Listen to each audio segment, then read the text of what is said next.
La première fois qu'Aurélien vit Bérénice, il la trouva franchement laide. Cela ne pouvait être que la suite logique de la journée. Tout devait pourtant si bien se dérouler. Ce rendez-vous qu'il espérait depuis si longtemps, ce dîner qu'il attendait tant. Il avait passé une nuit agréable, bercé par ses espoirs pour le lendemain. Cependant, sa journée commença mal, réveillée par des travaux. Aurélien détestait les travaux. À vrai dire, il n'aimait pas particulièrement la ville, et n'y habitait que par convenance pour son travail et sa vie sociale. Tous ses amis, ses connaissances et ses proches habitaient ici. Toutes les opportunités de carrière et de stabilité professionnelle étaient dans cette accumulation de bâtiments s'élevant vers le ciel. Pour lui qui rêvait d'une vie calme, voilà que son réveil le ramène au bitume, au klaxon et au marteau-piqueur. Il mit quelques secondes à se lever et, ne retrouvant pas ses lunettes, décida qu'il connaissait assez bien la minuscule pièce qui lui servait en tout d'appartement pour n'en avoir besoin pour l'instant. Précautionneux, mais heurtant malgré tout quelques objets avec ses pieds, Aurélien parvient à son minuscule bureau positionné dans l'angle opposé de la pièce. Attrapant une boîte de gâteaux quasiment vide, il pense avec joie à la journée qui arrive. Les confinements successifs et l'isolement l'avaient conforté dans son idée de s'inscrire sur un site de rencontre, bien qu'il y eût songé auparavant. La monotonie et la solitude supplémentaires subies pendant ces périodes où travailler, prendre l'air dans un parc avaient été autant d'activités impossibles qui avaient vaincu sa timidité et sa méfiance avec les autres. Aurélien avait retenu par cœur la date et le lieu du rendez-vous. Il devait se trouver aux alentours de 17h non loin du Beaubourg. Malgré son non-affection de la ville, il appréciait ce quartier, le musée, déambuler dans les rues attenantes, plus calme en y allant à certains horaires. Il décida de partir en avance, après avoir travaillé toute la matinée, subi la colère de son supérieur et manqué une réunion à cause de cela.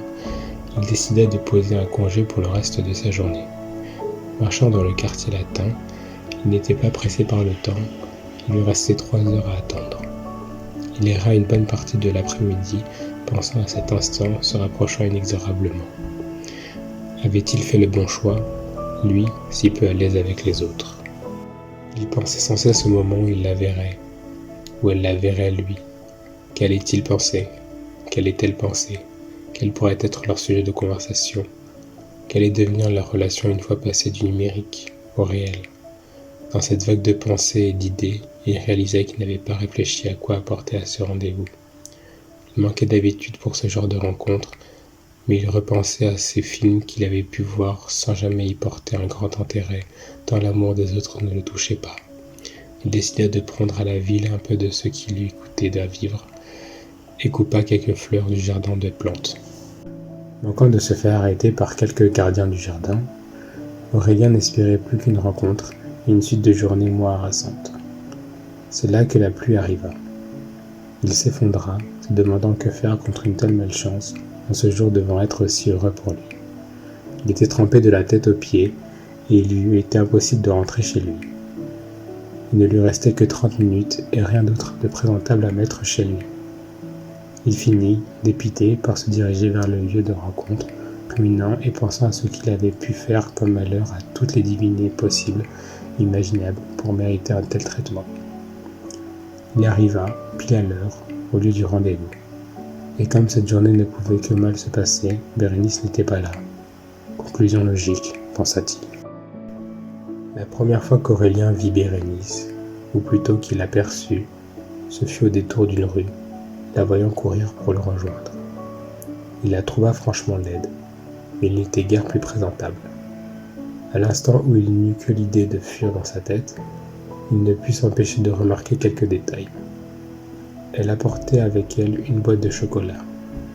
Non pas qu'il venait pour cela, mais ce n'était pas quelques mets très raffinés, plutôt la première boîte trouvable rapidement à la supérette du coin.